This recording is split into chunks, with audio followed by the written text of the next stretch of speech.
Well, what's up again there, guys? Brian here, the 3 Topics Gamer, and I'm here to do a rather unusual discussion video to talk about today. Now, as I'm sure you could tell from the title below of this simply being a general question as for why is Helldivers 2 so popular? Because this was a game that I had seen on the prior to State of Plays for PlayStation, but it kind of just seemed like a really simplistic game that probably would just kind of pass me by and I wouldn't be too interested to.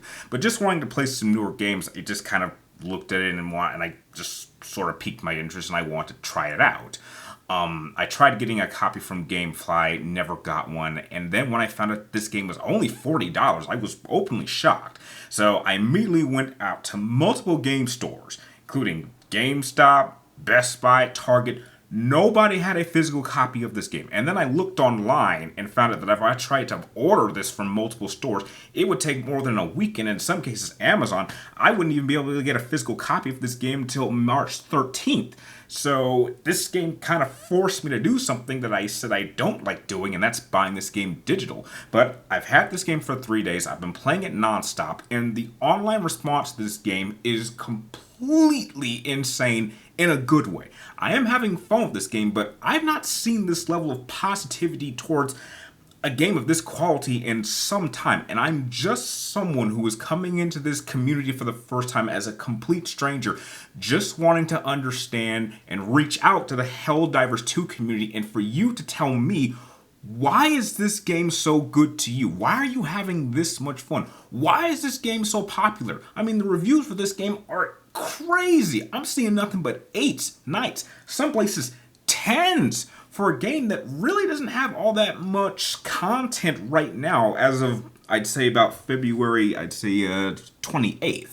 And what's crazier is that this game, at least for me, felt very, very similar to a game that came out in 2021 in the form of Alien Fireteam Elite, which is very, very similar in a number of key ways, but it didn't even get anywhere close to the response that this game has. And I actually recently went back and replayed this game, and there were still a lot of people playing this game, but no one was talking about it, and it didn't get the response.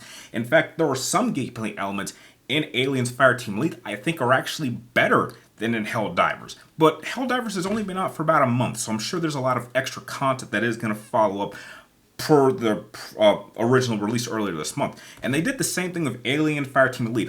As I went back and replayed this game, they actually did add quite a lot of content. But again, this is just me coming into this community just wanting some answers. Now, I'm not sure if I'll do a review for this game, but this game is kind of reminiscent of you playing. This is an online 4-player co-op third-person shooter, and in the current state that it is, you're pretty much fighting either the arachnids from Starship Troopers or a souped-up version of Skynet with Terminators that are on steroids. Now, depending on the difficulty level, this game can be either incredibly easy, and some of these missions last and only end a few minutes, or this can be incredibly hard, and you will find yourself dying multiple times. Now, the one thing that I will at least give Helldivers major credit for is that this does seem to be a game that really much was built to be played with friends that can communicate, because I can tell you the level structure for some of these missions very much depends on teamwork. Now, that aesthetic was also here in Aliens Elite, but the primary difference that I noticed between the two games is the level design.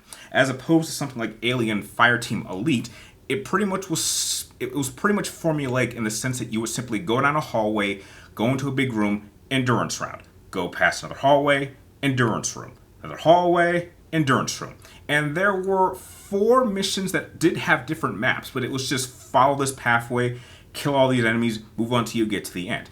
This one, because it's much more open, it gives you a lot more freedom and a lot more options per se. And I've seen so many people online say that the mission structure for this game is just so vast, when in reality, after playing this game for about 16 hours and getting to level 17, the mission structure really isn't all that vast. I mean, they just kind of base it down to, go here, hold this area, kill 150 bugs here. Go over here and take out this giant robotic target. Go here and escort like 40 civilians to this evac point. Go here and establish this, like this satellite and send this link or launch this mission. See, a lot of these missions just seem to be get from point A to point B to point C and then extract. All of them end with extracting at a certain point. And one thing that is also kind of frustrating is that because of the size of these maps, it can get frustrating that after you've achieved your objectives and you need to get to the extract point, you have to walk all the way back over there, and that can get very frustrating while having to avoid constant wave of robots or bugs, and sometimes getting out is the hardest part. And heck, if you try to do this with very little communication, that can get kind of frustrating. So there's the element of really need to have a good team around you so that it kind of, gives you multiple different experiences. And I can confirm that I have had multiple different experiences comparing from a team where all of us had mics and we're talking to each other, communicating, and another team where we're all trying to do our own thing and nobody's talking. So I do think that because I feel like this game was built and encourages people to play with others and be in communication with each other is really one of the strongest factors that this game provides that a lot of other games don't do too well. The customization system with the weapons and aliens definitely blows Helldivers 2 away, because the weapons are fine, but just how you acquire them is a major grind. And the fact that you can't even customize your weapons individually with certain mods, and you can in this game, is kind of something that I kind of just maybe not too negative, but just wish that is something that they would add later on. Another thing that I think Helldivers 2, at least in my experience, had is that the primary hub is considerably smaller to what we got in Aliens. Now again, this is not going to be just a constant way of me just comparing Aliens and Helldivers, because a lot of people are just enjoying it. I'm just trying to understand, again, how are people enjoying it to this extent? Because don't get me wrong, I'm having fun. Perhaps not this much fun, because every single match kind of varies depending on who you're playing with. So it kind of encourages you to tell more people to play this, whether you're playing this on Steam or on PlayStation 5 like me. So your experience also varies very differently depending on your settings.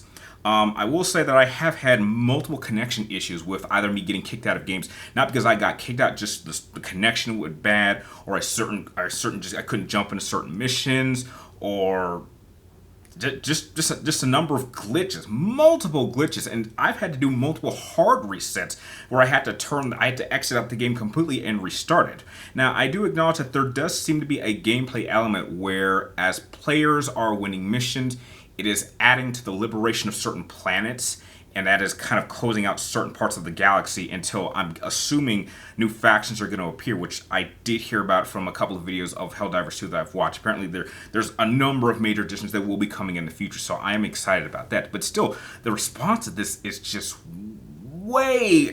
just beyond anything that I've experienced, even for AAA title games. I mean, there's been a lot of hype for some of these games, and sometimes they come out and sometimes they live up to the hype, and sometimes they're just pretty solid games, but then sometimes they don't live up to the hype. But to me, this was a game that I don't remember seeing all that much hype for it. But now that it's out, it is everywhere. Everyone is talking about this game. And again, I sound like a broken record, but I would just like to know why. So yeah, please let me know in the comment section, why are you enjoying this so much? What are you looking forward to this game in the future? Let me know. And heck, if you want to play with me, please let me know, and I'll be more than happy to give you my gamer tag, because this may be a game that I probably will turn into my new kind of fallback game, waiting between the release of first party titles. I think right now I'm waiting for Rise of the Ronin to come. And I'm currently getting a little bit tired of Mortal Kombat, even though they did just release Peacemaker. So this might be like the new game that I play in between games. But again, I am having fun, but just my experience varies depending on who I'm playing with. So again, please let me know in the comments down below, why are you having so much fun? Why is this so popular? And what are you looking forward to playing or experiencing? And I'm guessing the later updates of Helldivers 2. Let me know in the comments down below. And like always, thank you guys for watching. You're awesome, and I'll see you guys next time.